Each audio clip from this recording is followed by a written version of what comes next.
Hey everyone, there was a crazy amount of tapings and work in the background to be done on breaking points. So Sagar unfortunately couldn't make this episode, but the show must go on. We're committed to keeping this going no matter what, especially during the summer when there's so many amazing issues that we're going to talk about. I've wanted to do this episode forever. I'm speaking with Robert Draper. He is a writer at large at the New York Times Magazine and is the author of To Start a War, How the Bush Administration Took America into Iraq, which is now out on paperback this week. We recommend a lot of books on the show, but I cannot emphasize enough how important To Start a War is, not only because we're getting close to the 20th anniversary of 9/11, or because the Biden administration is set to pull American forces out of Afghanistan after nearly 20 years, but because the war in Iraq itself and the decision-making process that led to its disastrous conclusion has been shrouded in misconceptions around Bush's motivations and just the broader origins and factors that led to the war. You know, it's funny, foreign policy is definitely one of the areas where there are a huge amounts of misconceptions and confusion about where Sagar and I stand. So let me lay it out very straightforwardly. The decision to invade Iraq was one of the worst and most devastating decisions in American foreign policy history. But despite what many people have written in during our Q&A sessions, and as I'll discuss with Robert, the invasion didn't happen because the U.S. government wanted to seize control of oil fields. It didn't happen because the Bush administration straight up lied about weapons of mass destruction in Iraq, as if they literally knew that they didn't exist, but decided to proceed for conspiracy. Anyways, you know, it's funny. A few months ago, I casually mentioned on Rising that I didn't believe that Bush lied. And a couple people, and I'm looking at you, P. Craig, in the YouTube comments, have repeatedly raked me over the coals for it since every other video or so. And I get it. Well, technically, he didn't literally tell a lie about weapons is of no solace whatsoever to the millions of people whose lives were completely ruined by the decision to go to war. Instead, my point, and a point that Sagar also shares as well too, is that the opposite situation of a lie is actually 100 times worse.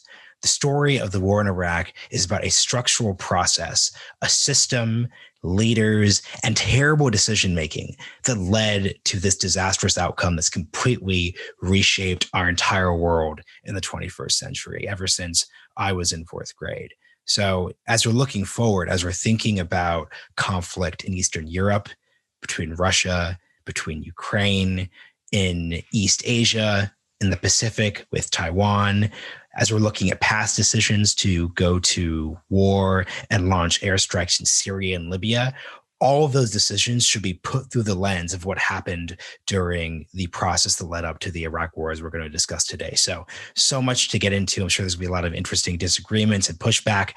Go in the comments. I just revealed that I'm obviously reading them, so I'm sure I'll have plenty to respond to. Let's get into the episode.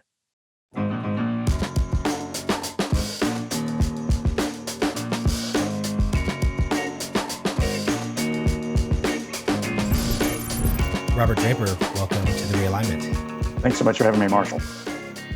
I want to start our conversation on the war in Iraq, focusing on myths that have really propagated around the war. So let's just start really directly.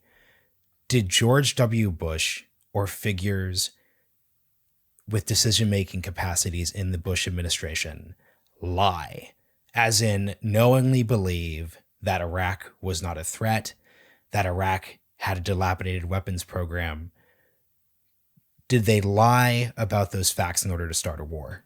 No, they believed those facts. Those facts, in fact, were not facts. And so it's a distinction maybe without a difference in the end, that they believe things they had no business believing. But no, there's no evidence that I find persuasive, at least, Marshall, that George W. Bush willfully said to the American public things that he knew were untrue. He believed that Iraq was a threat. He believed Iraq had weapons of mass destruction. He believed we had no choice in the matter but to go to war in Iraq. And I actually I think it's a distinction with quite a difference, because if this is just one man and his administration in 2002 lying, that doesn't really say, or it could say something about a broader system, but it doesn't have to say anything about a broader system. But if in fact there was a 2 decades long process involving think tanks, ideology, inspections, UN resolutions that led folks to believe things that were not true, that led to this cataclysmic event, that's what makes this actually so valuable to study. You can both believe that the Iraq War was the worst foreign policy decision in American history, but also believe that it was a poor decision made in a fact that was believed by the actors. So I think that's so important to hit right up the start. I think, look, that's a great point, Marshall. And it's, I guess when I say it's a distinction without a difference, what I mean is it's cold comfort that, well, gee, President Bush had the best of intentions. But you're right that this was not just a diabolical act of one person, but a policy born out of groupthink that spanned a couple of decades, spanned the ideological spectrum. The liberals believed that Saddam had weapons. Liberals believed that democratization of the Middle East would be a good thing. And so yeah, I think it is, you're right, a very important object lesson to recognize that that this was not just simply a case of someone willfully telling us something they knew not to be true. So, and here's the next myth-focused question. Did Iraq's oil, or a broader critique of the military-industrial complex, which also brings in Halliburton, which Dick Cheney obviously had a relationship with, did those economic factors play into the decision to invade Iraq? Only in the sense that that is a world, and thus, perhaps a vantage point that both George W. Bush, who was from the oil patch of Midland, and Cheney, who, as you mentioned, worked at Halliburton, they would proceed from that. But it was not, let's go to Iraq and enrich all of our oil buddies. There is absolutely no evidence that I found persuasive to that, despite the fact that books on that topic have been written insinuating that. It is true that they wanted to preserve the oil fields of Iraq, but not to pocket the money themselves. They wanted to do it because they believed, erroneously as it turns out, that the Iraq oil production would essentially finance the reconstruction, and thus that we, the U.S., could do an invasion on the cheap.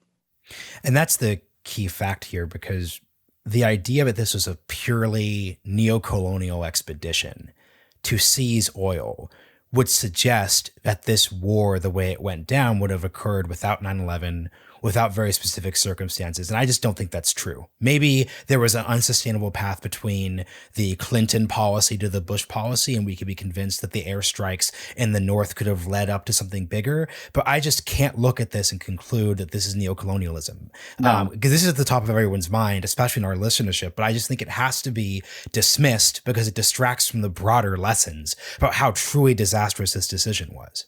I think it's also the case that people have to recognize about George W. Bush that despite the family history, that is to say that in 1993, former President George Herbert Walker Bush was nearly assassinated, or there was an assassination attempt on him when he was visiting Egypt, and that the belief is that it was Saddam's intelligence agency that was behind it. Despite that, it is not like George W. Bush came into office in 2001 wanting to go to war. He wanted to be a domestic president. He didn't want to spend his time hugging war widows. He wanted to pass tax cuts. He wanted to reform education. He wanted to reform the immigration system. He very rarely on the campaign trail talked about Saddam. And in fact, once he was elected and members of the New York Times met with Bush and asked him about his Iraq policy, it was evident, it was manifestly evident that he was very suited to the containment policy that was already in place by the Clinton administration. He couldn't stand Saddam. He wanted somebody to take Saddam out, but he didn't want to waste American lives in the effort to do so until 9/11 happened, and he came to believe that he had no choice in the matter. Let's start there then, because we'll get to the implications of what the war means for the Republican Party, the foreign policy establishment. But the thing that I always remind folks of who haven't studied this era is that a lot of folks who tend to be more on the realist part of the right, folks who tend to be more Trumpian America first, there's a lot that those folks would probably like in the George W. Bush of 2000, in the sense that he's running against why are we engaging in these interventions in the 1990s during the Clinton administration? The Condoleezza Rice pens an essay in Foreign Affairs that's it's not realist in the sense, but it's definitely non-interventionist away from the Clinton side. You in the book, you mention how there are actually hawkish folks who probably wanted Al Gore to be president over George W. Bush because he was seen as the figure to be less interventionist in his foreign policy. So can you just speak to the pre-9/11, pre-presidency George W. Bush? Because I think that's a really fascinating part of this dynamic and actually illustrates the broader point about how a terrible process in world events could lead someone who you'd be the least person to suspect to actually engage in this really terrible decades-long policy. Sure. What you're referencing when it comes to Bush versus Gore is that in one of their candidate debates, Bush said, as a kind of clapback to Gore cheerleading what the U.S. had done in Kosovo, as we can't fix the problems of the world. If we're humble, they'll respect us. And there were a lot of people who thought, whoa, well, that's not exactly what we wanted to hear. For that matter, Vice President, his running mate, Dick Cheney, had said just weeks before he was nominated by Bush in his oral history, he said, the truth is, when we went to war to push Saddam out of Kuwait, we had this great coalition going, and our charter was very clear: get him out of Kuwait, not finish off Saddam altogether. That was the right thing to do. I wish that Saddam's people would have finished the job. They did not. We're going to have to live with the guy. But so, yeah, that was basically the viewpoint. And it's one of the regrettable aspects of this was that members of the Bush administration not only paid very little attention to the kinds of things that weren't very approving of the things that Clinton had done in Bosnia and Kosovo, but also paid very little attention to what Clinton and his administration were doing vis-a-vis al-Qaeda and Islamic extremists. I think the view among the Bush administration was, if the Clintons are preoccupied with this, it must not be very important. They felt like, okay, terrorism's bad, but it's never happened to us, not on our soil. It's the cost of doing business overseas. And, we'll take out terrorists where we can, but how could it possibly be the number one threat? As a result of which, though, as you were suggesting earlier, the 1990s, there were all these conservative think tanks and other groups poring over what to do about Saddam Hussein and what to do about Iraq. There was no similar think tank saying what to do about Afghanistan with the Taliban that's harboring al-Qaeda. There simply was not a set policy in place in the conservative intelligentsia regarding al-Qaeda, and thus they really were caught flat-footed on September 11th. I've spoken with a bunch of the folks you cover in the book, and the thing that they will always say around this 1990s period, and once again, this is post-op, a decades-long terrible war, so I'm not meaning to provide mouthpieces for anybody, but what they will emphasize is that the Clinton-era policy was non-sustainable. The U.S. government, the Congress, once again, you write about this, had passed a resolution saying that the official U.S. policy was regime change in Iraq. Now, that doesn't necessarily mean an invasion, but it just does mean that the U.S. is dedicated to boxing him in with no-fly zones, support for Kurds and other anti-Saddam forces, and the crippling sanctions policy. So to what degree was this hostile pose of the Clinton era that could have moved into a Gore presidency, let's say, to what degree was that just inevitably going to lead to some degree of conflict that was escalating? Well, I'm so glad that you brought up something that is very rarely talked about, the 1998 resolution that was passed, basically saying that it is the U.S. policy to support regime change, which did not mean us going to war, but really was put in place so that we would give $97 million to Iraqi refugees so that they could figure out how to do it on their own. This was very much the handiwork of Ahmed Chalabi and his lobbying forces. And it was passed in 1998 during a time when, people might recall, the Clinton administration was somewhat hobbled by the Monica Lewinsky scandal. It was not a good time, in other words, for Clinton to be making some kind of argument about how we should disengage from the world. But no one, and including the Bush administration, it's not like when they came into office on January the 20th, 2001, they said, oh yeah, that resolution was passed. Boy, we better go bomb Saddam. There is, again, zero evidence to suggest that that there was any kind of on-ramp being built for such an eventuality. They were continuing what was called smart sanctions. And that while a lot of people felt that was unsustainable, they felt that Saddam was finding his way around this. And by the way, ultimately, we have learned learned that that was not the case because we were presupposing that he was building weapons when he was not. The Hawks, the Iraq Hawks, were deeply frustrated by the recognition that Bush just didn't care. I mean, or he cared, but he didn't want to do anything about it. He didn't want to, waste American blood and treasure on this. So last thing before we get into the actual decision-making process, I really enjoy the early chapters where you describe 9/11 and the deep impact that had on the principal players that we're focusing on. So Paul Wolfowitz, George W. Bush, obviously, Donald Rumsfeld.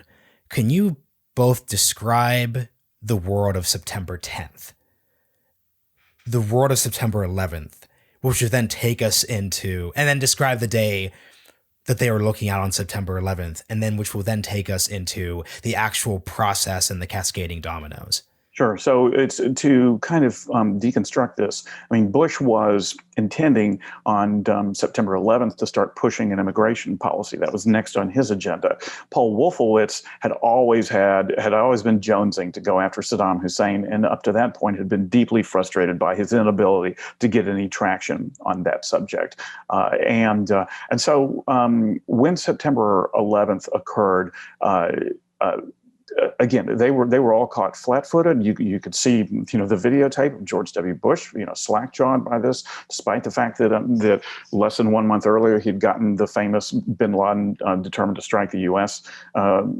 Presidential daily brief from the CIA analysts, and immediately their world was turned upside down, and they recognized that America was no longer protected by its geo position, and that there were bad actors out there to do us harm.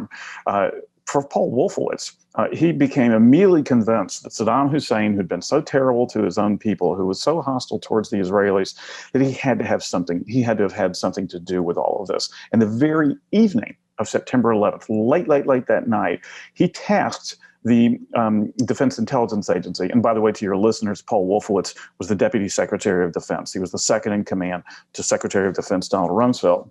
Wolfowitz tasked the DIA to immediately come up with a document explaining Saddam Hussein's history of links to Islamic terror groups. So he already had Saddam on the brain. He then began to talk to Bush about it just within a matter of a couple of days at a famous meeting in Camp David. But for Bush, it was mainly that a terrible thing had happened. He was determined now to make sure, they were all convinced, everyone in the administration, that another attack was imminent while the U.S. was hobbled. And so now it was looking around to see where it would come from. Furthermore, they were convinced that the next attack would be worse than the first attack. That the first attack was bad enough using box cutters and airplanes, but the next one could perhaps involve bioweapons. And so everything that I've just described to you are sort of natural intuitions, but none of it was fact-based. I mean, there in fact was Saddam Hussein was factually not a threat to the United States, had never even voiced being a threat to the United States. There was no evidence that another attack was imminent, and there was no evidence that if there was another attack, it would be worse than the previous one. What I'm describing here, Marshall, is that while September 11th has commonly been referred to as a failure of the imagination, the Iraq War was the opposite. It was the imagination run amok. It was people imagining worst case scenarios, that if we don't do this, something awful is going to happen. And continually what we would hear in the ensuing months, as Bush began to be very explicit about what he believed was the Saddam threat, explicit to the American public, he would say, we can only imagine that Saddam would love to be involved in the next attack, hand over his weapons of mass destruction to al-Qaeda, and walk away without so much as a fingerprint. Every part of that scenario is made up. He didn't have weapons, he didn't confederate with al-Qaeda, and he didn't want to do us in. Other than that, that's an interesting scenario. Well, and you said something very key, which is that Saddam Hussein did not actually indicate he was a threat to the United States. That being said, especially, let's say, towards the start of the book, you spend a lot of time describing Saddam himself. Mm-hmm. I think the chapter is the villain or something, because once again, he was a villain. That's another key thing to hit here. You also had a good line where he wasn't a 70s era African dictator who's a pure kleptocrat. He's not, I forget who was a cannibal, but there was a person who was a cannibal. Basically, he's still a villain. And you also describe him, though, as a survivor. So what I don't understand is why on September 11th or afterwards did he feel the need to actually condemn the United States after 9/11? Because as you point out, everyone else effectively didn't really do anything, and even the Iranian regime offered some form of at least symbolic help when it came to the following Afghan war with the Taliban. So even the Iranians could perceive that, hey, the best move here is not to antagonize the United States. Yeah. Why did Saddam feel the need? And once again, he just made a condemnatory statement. So I'm not claiming that he threatened hellfire and brimstone, right, but he poked the bear. Why would he do that? Well, it was stupid and it was churlish, but it would not be unfamiliar to followers of American politics. This guy was playing to the street. He was playing to the Arab street. And this is what, so you mentioned earlier, Marshall, this guy was a survivor. Part of his being a survivor was not just simply to put everybody down by brute force, but also to play to the Islamic right, and to make sure that he was on good terms with them. He famously gave checks to Palestinian, widows of Palestinian bombers. As far as I can tell, by the way, he didn't give nearly as much as some of our allies like Saudi Arabia and Egypt and Jordan, but he always publicized it. He wanted the world to know this. And so this was his way of being, of saying, and what he said was not good. I hope someone does it again. He said, America deserves this. They reap the thorns of their own policy. And that was, pulling at the heartstrings of extremists, who hated America. But it was stupid because it definitely contributed to the muscle memory that Bush already had of the guy who tried to kill his father. And that speech or statement of Saddam's circulated throughout the West Wing and beyond in the Bush administration. Everybody knew that Saddam stood alone in his nasty outlook on what had happened to us. And so that made Bush that much more susceptible to the argument by Paul Wolfowitz 4 days after September 11th that this guy's a threat. This guy's a threat and he needs to be gone. And because the other key thing that we're not discussing is there were the anthrax attacks. So, and this plays, and I like your point about the imagination expanding, but the part that made this difficult is that there were these little data points that you could then extrapolate from. So you did have anthrax attacks that hit Congress, that hit random post offices. You then have September 11th, obviously. So you have these little moments happen that then everything crescendos off from. Right, except that, and then we learned the wrong thing from those moments. So the anthrax attacks occur at the end of September, and we immediately, not entirely foolishly, think Saddam must have some involvement in this because, after all, he used to produce anthrax. Now, we hadn't seen any evidence that he produced any since 1992, but he did back then. So this could perhaps be Iraqi anthrax. Quickly, we learned that that was not the case. And there's a lesson to learn from that. First, that it's not Saddam's, but secondly, that there actually are other evil people in the world besides, the dictator of Iraq. And instead of reckoning with that, we still began to, or so many of the people in the Bush administration remained laser focused on Saddam Hussein, despite the fact that that data point doesn't in any way inculpate him. I want to get to the other actors part, especially in the context of the axis of evil. But right before we get there, I want to address ideas and ideology, because I also think this is an area where the public myth making is really confused. For example, folks who refer to Donald Rumsfeld and Dick Cheney as neoconservatives, when they're not neoconservatives.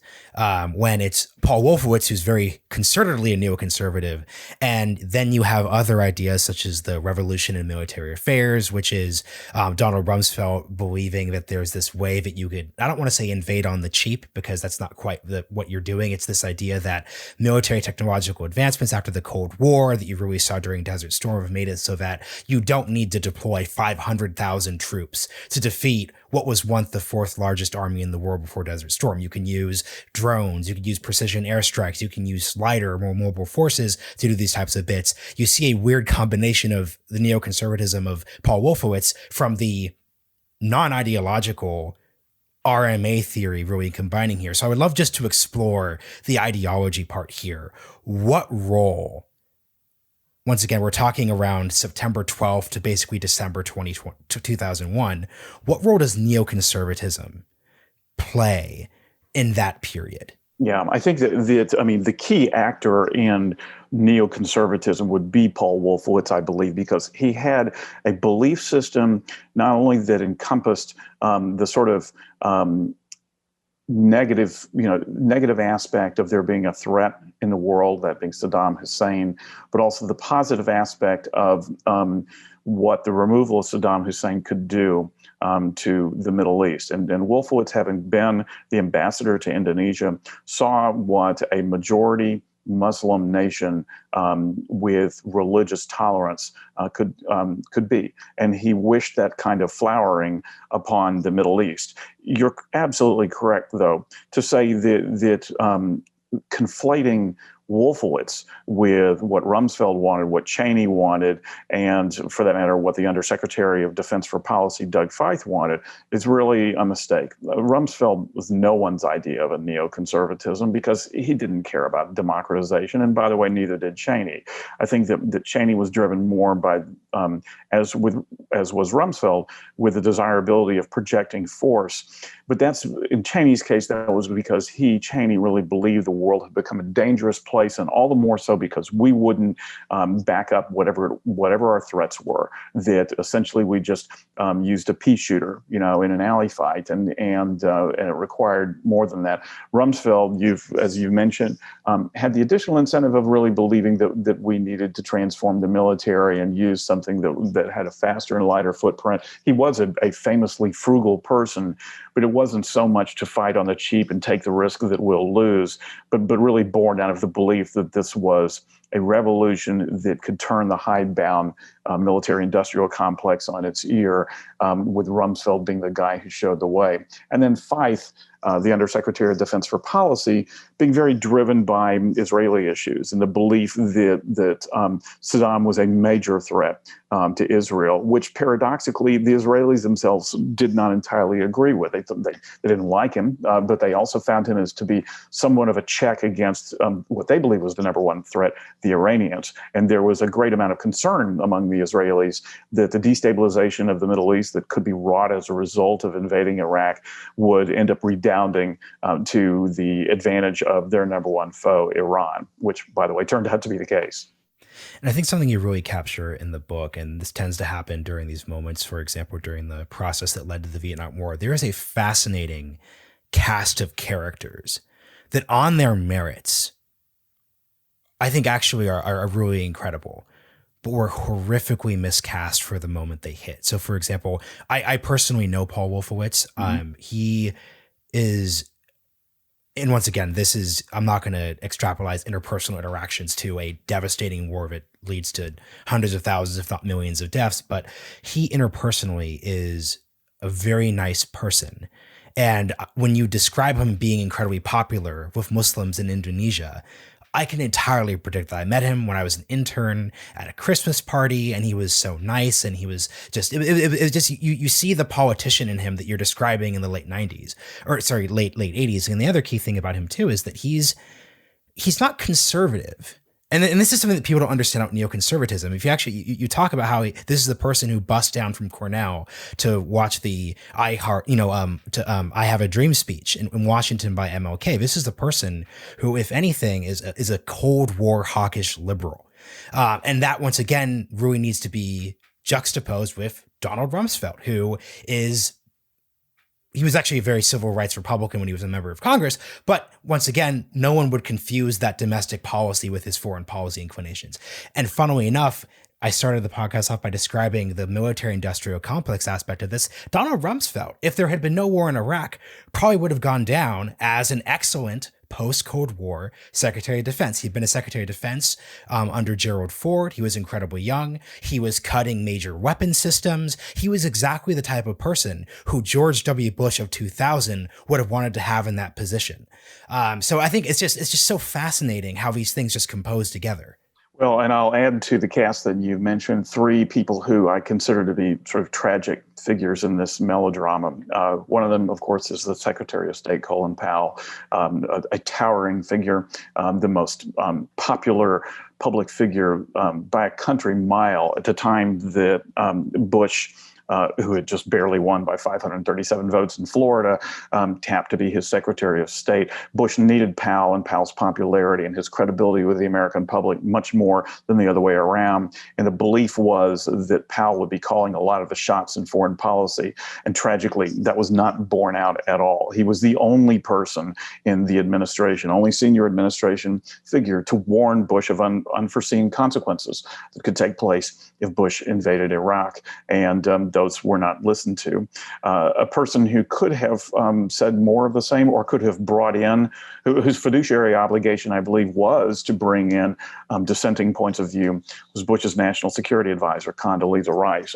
I think by all accounts, a true genius, and not just genius in terms of intellectual skills and creative abilities, but also had great people skills. And I can't tell you how many people, Marshall, from the Bush administration, when I'd say, talk to me about Condi Rice, they'd say, well, she was a much better Secretary of State, which is, of course, what she became, but what she became after the ill-advised invasion had taken place. And she was just simply overmatched by these alpha dogs, Colin Powell and Donald Rumsfeld and Dick Cheney, waging these arguments that they'd been having for so long, and really being, especially when it comes to Rumsfeld, dismissive of Rice. She was not able to officiate these things, and furthermore, she did not want Bush, her boss, to know that she was having trouble officiating them. She felt that she was failing in her duties if she couldn't bring some form of consensus opinion to Bush, because Bush was the kind of guy who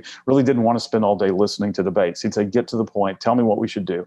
And so Condi believed they should hammer out something in a room by themselves. And unfortunately, there was no consensus. There was no way that a meeting of the minds was going to happen between Powell and Rumsfeld on so many things. The final tragic figure I would add is CIA Director George Tenet, who Bush inherited from the Clinton administration and who was beloved within the intelligence community, particularly in the CIA, and who I really think did his level best to protect the agency, not just for bureaucratic purposes, but also because he believed that they were best equipped to give Bush post 9/11, amid all this uncertainty and panic, the best information.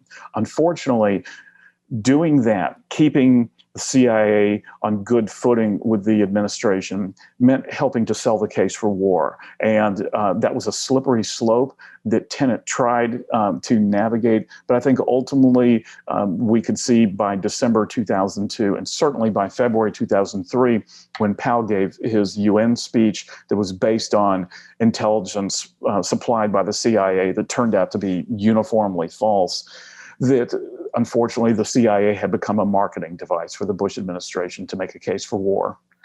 I want to hit two things here before we move on. One, to just put a double click on what you meant by the Condoleezza Rice getting overwhelmed by the figures she's actually adjudicating with. Like, once again, I said it already, Donald Rumsfeld was the youngest Secretary of Defense ever. He literally held the job twice before. He was White House Chief of Staff before that. Dick Cheney was also a White House Chief of Staff. He was also a Secretary of Defense. He was a major leader among Republicans in Congress, and Condoleezza Rice did not have anywhere near the experience that they really held. It's really, and this is once again why I find this to be such a fascinating story beyond the conspiracy theories. This was, Bush had picked the team, right? You talk about this, but this is the NBA president. Yeah. The NBA president has recruited a team of executives that, this isn't the Trump administration. This is the case. This is not the Trump administration. This is not the jokester apprentice hour. This was, separate ideology for a second. If you were to say, who are we going to technocratically choose to hold these positions at this point of time. This is an impressive team.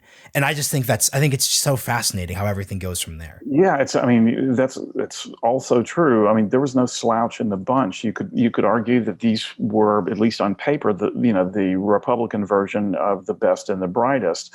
But you alluded to this in your previous question, Marshall, which was that they were miscast. Donald Rumsfeld had more paper experience than any Secretary of Defense because he'd served it before, and yet he'd been out of government for a very long time, and just had not been thinking about 21st century challenges, most of all Al-Qaeda. Condoleezza Rice was, a superstar as a think tanker, but she did not possess the bureaucratic wherewithal, as you mentioned, that, say, Cheney and Rumsfeld did. And Rumsfeld, I also have to just say, was a truly exasperating person who, a real pain in the ass, and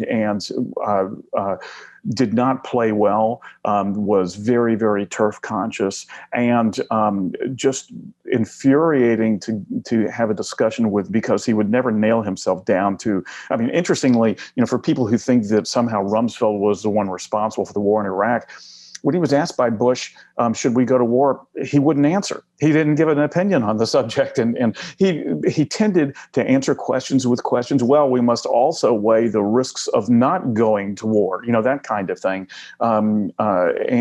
But he was far more skilled at picking apart the weaknesses in other people's arguments than being wedded to his own argument. And this was crazy making for Powell. It was crazy making for Rice, who he viewed also as somebody who interposed himself into the proper chain of command, that he was the Secretary of Defense. He should report to the Commander-in-Chief. And what's this broad doing, hanging out at my meetings, my weekly meetings with the Commander-in-Chief? And often he would try to cut Rice out of meetings, saying, well, actually, I know you're national security advisor. This is not national security we're going to talk about today. This is military policy. And she would be basically, not so fast. I'm still a part of this. And so, there were all of these people who, by all rights, should have made for an extremely successful foreign policy team. And ultimately, the blame has got to go with the Commander-in-Chief, right? It's got to go with the guy who, in fact, did not say, you know what? Everybody here sounds like they agree that we ought to go to war with Iraq.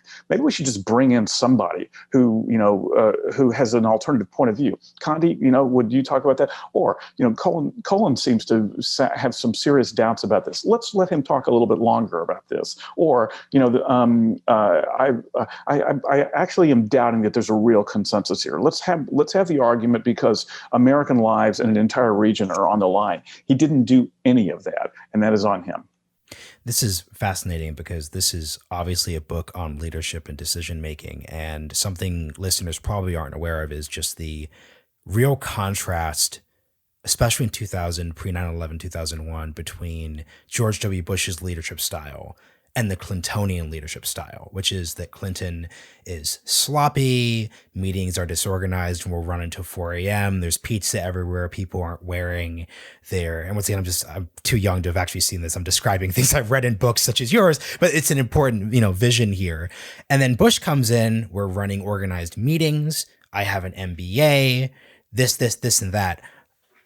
Can you just make an assessment? And I could have drawn in Trump with his private sector experience here, but I think that's its own unique thing. So let's just separate 2015 on. Can you just compare and contrast Clintonian leadership and management style with the Bush style? Yeah, I mean, sure, they all have their flaws. I mean, I'm sorry to sound banal, but Bush responded contemptuously to every characteristic you just described about Clinton meetings, that would go over long, pizza on the floor, people not wearing their coats and ties. And they began to place a premium on those kinds of appearances. And I can tell you, as someone who interviewed Bush, many times during the course of his presidency, that if there was an appointment for me to see Bush at 9:30 in the morning, I needed to get there at 9, because he might very well actually say, you know what, I'm early, let's do this now, 9:10. And if you're not there, you're screwed. And Bush was he had this almost kind of compulsive quality to go chop, chop, chop through his meetings. And it had this veneer of efficiency when there really were moments where you would like to have someone said, slow down. Let's think about all this stuff. I mean, it's easy to caricature all these things because now, what's often said is that the Obama administration overlearned the mistakes of the Bush administration, and that Obama was professorial and discursive to a fault, and that Obama was cautious about interposing himself into the Middle East to a fault because he had seen what had gone wrong in Iraq. There's more than a grain of truth to that, but what I will say about Bush, lest anyone get the notion that I believe him to be sort of an incompetent leader. I do not. He, in fact, had remarkable leadership capabilities. He was very good, and still is, I'm sure, at finding the weakness in somebody's argument, at cutting to the chase on things when that was required, recognizing when someone was engaging in doublespeak, and at the same time, when things did go awry, Bush, unlike the previous office holder, did not go around blaming other people, always accepted responsibility. Everyone knew where they stood with Bush. And the nicknames helped. Yeah, they did.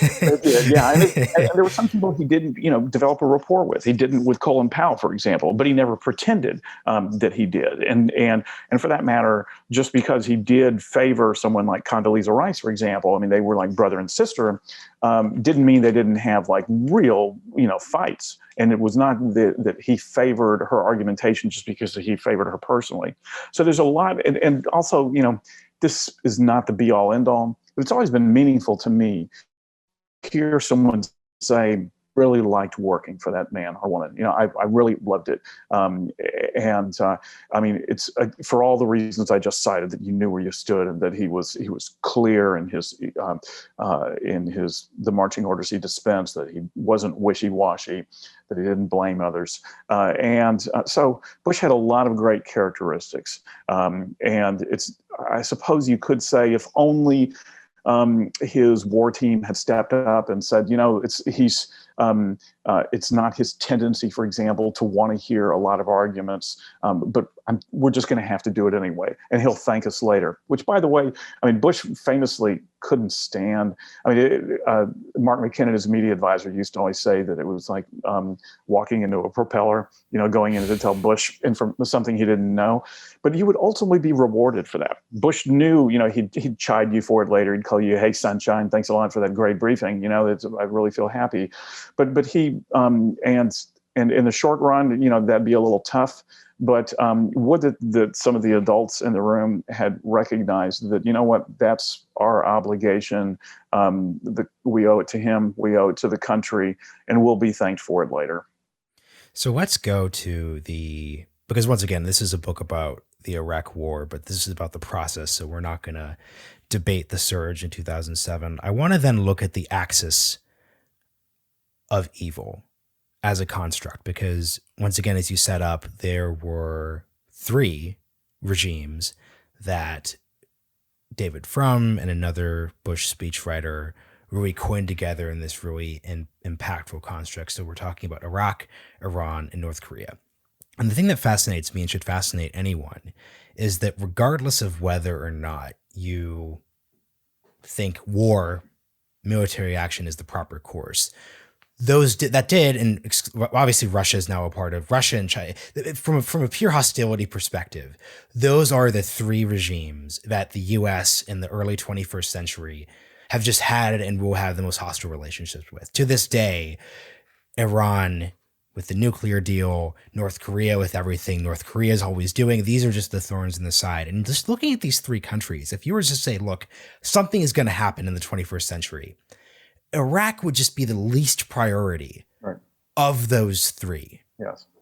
What was it just, is that the toxic process that happened? Because it was the least priority, it was actually the easiest one to handle.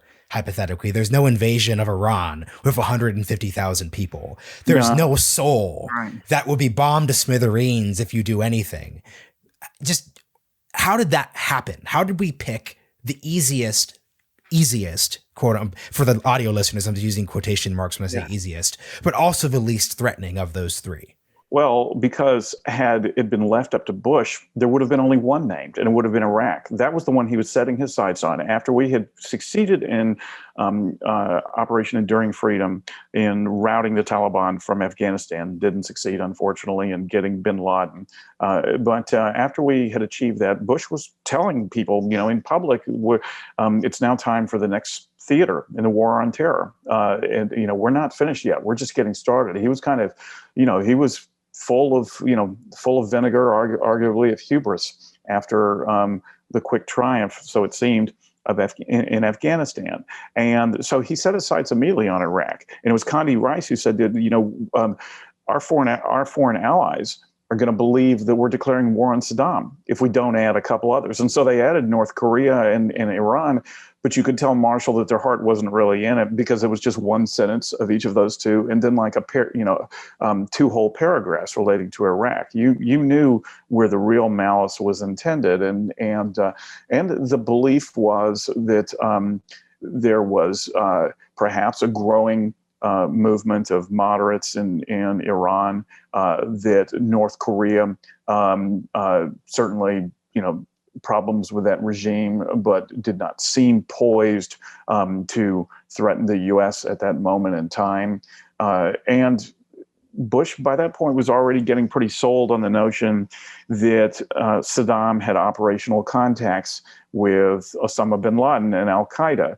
And there was no strong intelligence to indicate that was the case.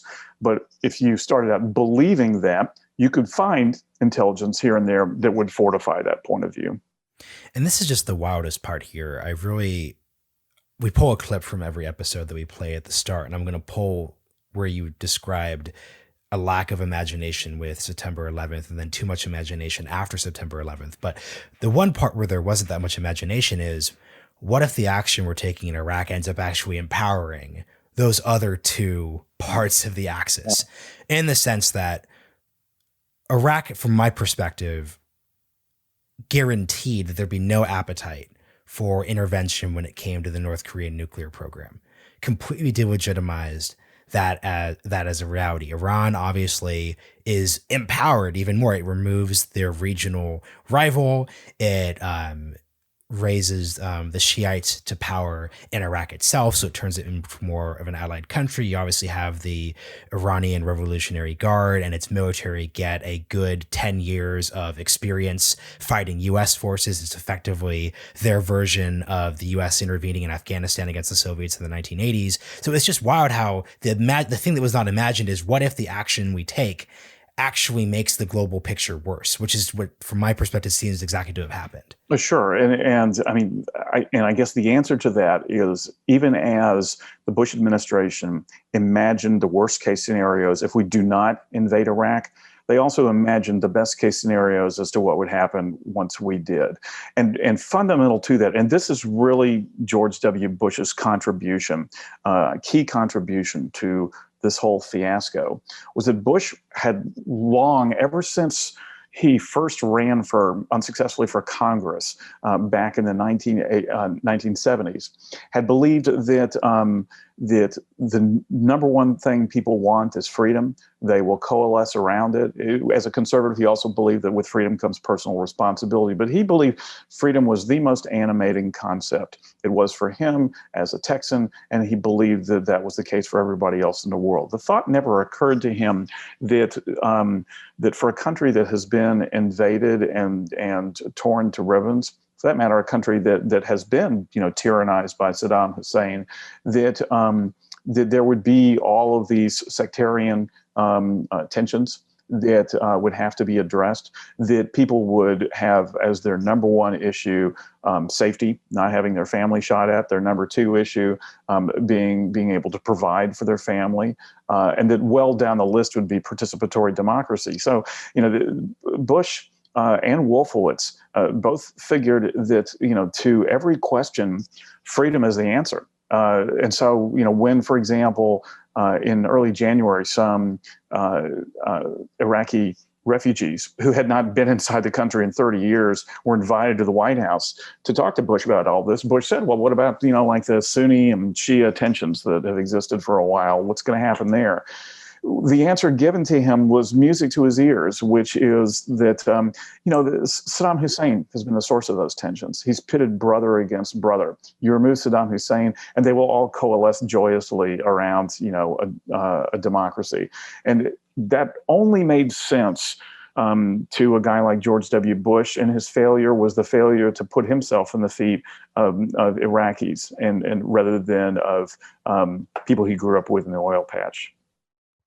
So in our last section here, as anyone can guess, spoiler alert, the war is a disaster. The Middle East is the transformation in the Middle East happens, just not the transformation that Wolfowitz and the more transformative folks in the administration desire. What is the lesson here? Because this is where the debate gets interesting. So, for example, the lesson could be, hey, don't start a land war in Asia. The lesson could be Wilsonian, aka ambitious, democracy promoting, ideologically driven foreign policy doesn't work. But I feel like that's missing something, because from my perspective, this is a fascinating combination of a specific moment of history, a specific event that was perfectly suited to generating this type of response. So I think the thing that people who try to explain the actions of the administration get wrong is when they say, well, the Clinton policy was breaking down, so something was going to have to happen. I can almost guarantee that something was not going to be a major transformative war of the scale that we saw. So I think that's what that defense misses. So maybe there would have been more airstrikes, but there's a difference between more airstrikes and the invasion we saw. Right. So what would you just say brings this all together so that people who are thinking about this from the perspective of moving forward, especially in regards to Taiwan and China, or other Russia and Ukraine, these other specific decisions that presidents are going to have to make, how do you think about that? Yeah, well, I think that, these are two very, very baseline things to say. You'd think they'd be howlingly obvious, but they obviously weren't in 2002 and early 2003. The first is, know before you go. Understand the facts and seek out the facts. After all, younger listeners may not be aware of this, but this is what Bush was saying over and over, the Condoleezza Rice phrase of we can't wait for the smoking gun to come in the form of a mushroom cloud. We can't wait. We can't wait for the facts. And Bush actually said in one speech, does Saddam have nuclear weapons? Well, we don't know. And that's the problem. Well, you know what? Solve the problem, try to find out instead of bombing a country, and so that's one piece. And the other piece is think hard about all the things that can go wrong, because wars are messy. And the best of wars are messy. The best of wars have unintended consequences. It's the very successful Gulf War had the unintended consequence of Saddam slaughtering his own people. And that wasn't foreseen when the coalition moved in. And so I do think, having said all of that there is a wide spectrum of possibilities in determining what America's role in the world is, between reckless adventurism and America First isolationism. Sadly, that is a debate that neither party has had. The Democratic Party's view is basically war is bad, stay away from it.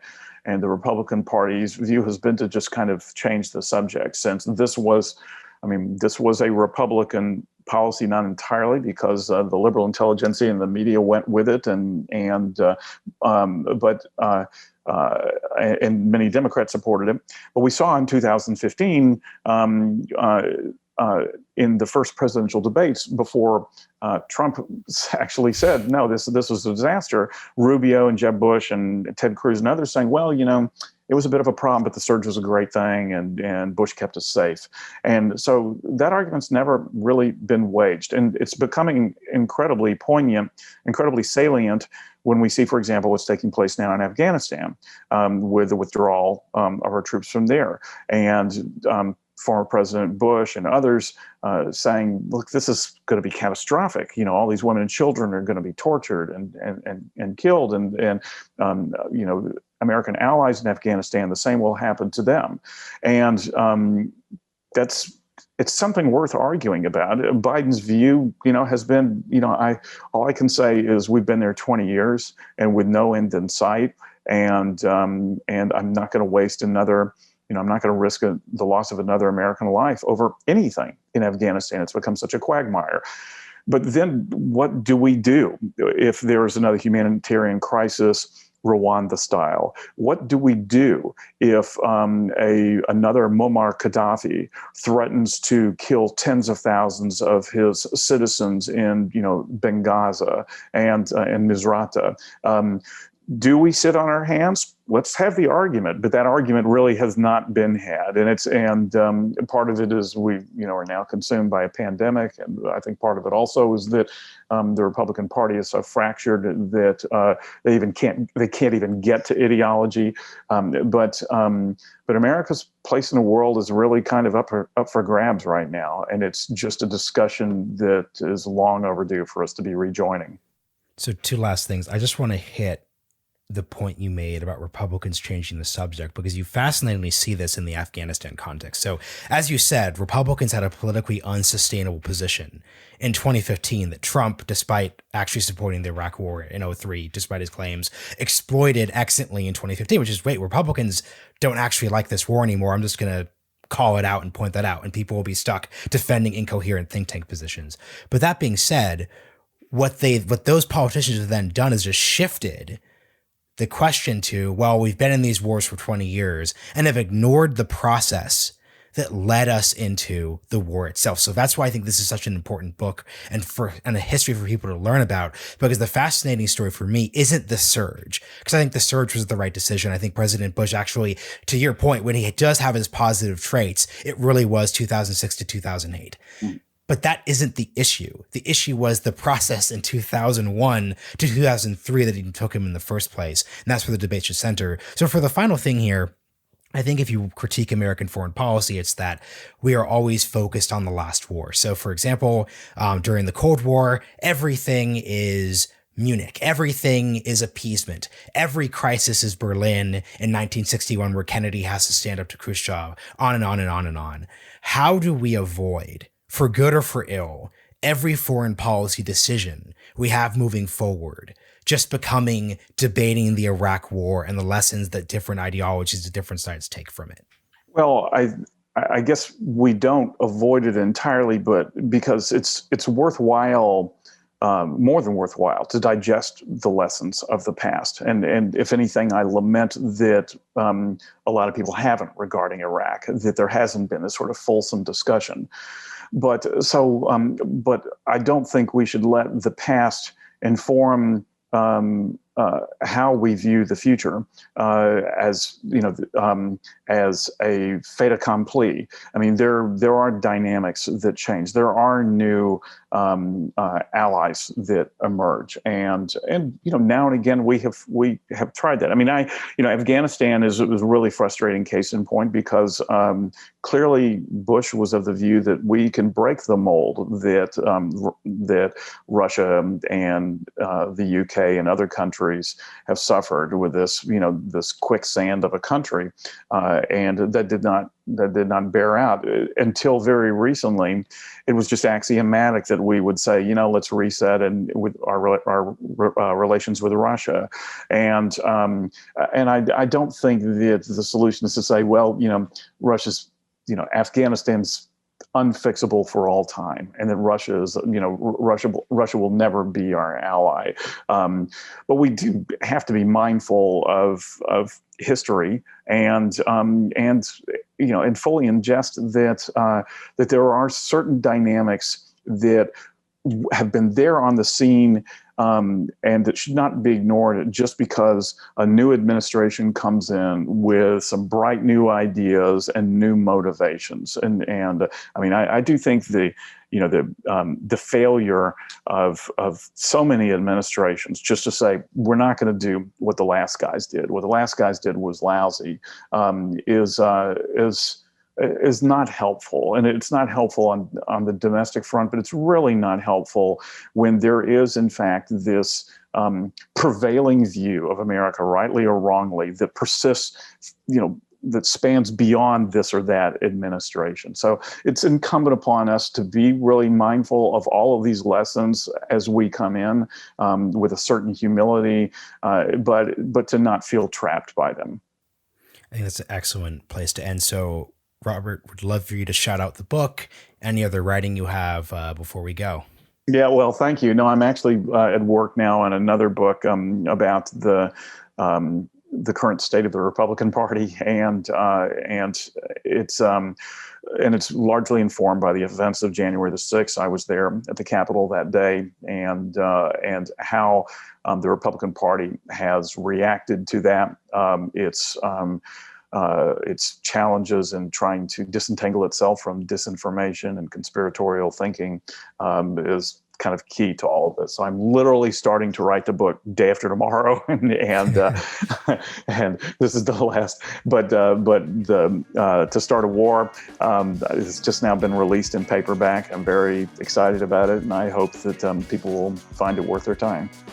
Yeah, thanks for joining, Robert. Yeah, my pleasure.